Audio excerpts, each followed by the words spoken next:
My name is David Ulevitch, and I am the founder and CEO of OpenDNS. We are an internet-wide security network that provides protection to everyone from individuals at home and parents and kids, all the way to some of the largest businesses in the world, from internet threats like malware, phishing, and botnet attacks. So, when thinking about how to build a secure product or when to think about security, I've always been a big believer that security has to be baked in. It can't be bolted on later. You have to have a mindset of security, which means that if you don't have anybody who you would think inside your company is security aware or is knowledgeable in security best practices, you need to bring that talent in, or you need to hire a firm to help you integrate those kind of best practices directly from the beginning. Meaning, if you're not, hashing your passwords and salting them, and things like we've read a lot recently about lots of password leaks, whether it's from LinkedIn, Yahoo just had a big password leak. And when you have those kinds of leaks, they lose all the trust in your company. So not only is it bad from a security standpoint, but it's terrible from a brand management standpoint. And security is not that hard. So I guess one thing I would say is that security is not that hard. It doesn't add extra time. It's just about doing things right the first time around. And you need to bake it in from the very beginning. You need to have security best practices. You need to know that when you're using things like EC2, there are security best practices guides out there, and you can't just say, oh, we'll get to it later, or we'll do it later, because I promise you, when you get to it later, it will be already too late. You'll be scrambling to cover up for some big disaster. On the one hand, we're seeing the complete disregard of most security best practices. People are lowering their firewalls. They're making things more accessible so that you can use your iPhone to check corporate email or store files in the cloud.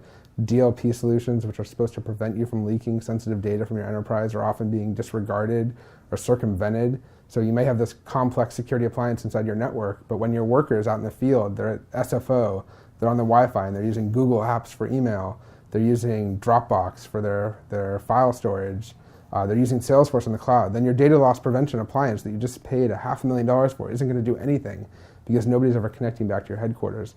So we're seeing the complete disregard for all the security best practices that we sort of set up over the last 20 years, while we're simultaneously seeing a massive acceleration of security threats. So for the first time ever, we're seeing what would appear to be bona fide state-sponsored security attacks. We're seeing companies be targeted, whether it was Google with the Aurora attacks that really compromised their network in China, or companies in the United States that are having their source code repositories be compromised for years, going undetected, and now being revealed to be state-sponsored attacks. So, when you combine the desire for people to have access to information, being able to use cloud applications and cloud services, and then you combine that with the fact that the threats are getting worse and they're getting more severe, that attacks are much more financially motivated, or they're motivated by state-sponsored attacks, those two things will eventually come to a head. And there'll be, I hate to imagine that, security is generally not the kind of space where there's whiplash effects or days of reckoning. Those things don't happen. I'm not a believer that there's going to be a day that the internet goes dark.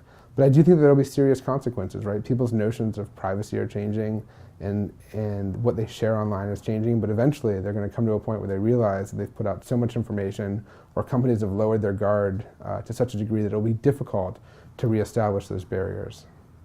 What should companies be concerned about when it comes to security? And it's still one of the oldest threats, and it still remains one of the most effective, which is social engineering. How do you get somebody to do something that will benefit you?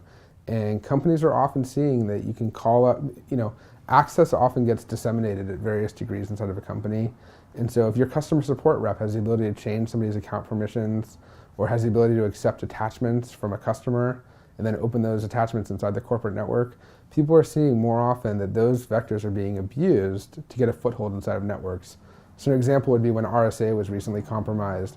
It was because Excel documents that had malware embedded in them were sent to customer support representatives inside of RSA that were then opened, exploited, and from there, the bad guys were able to then exploit other parts of the RSA network.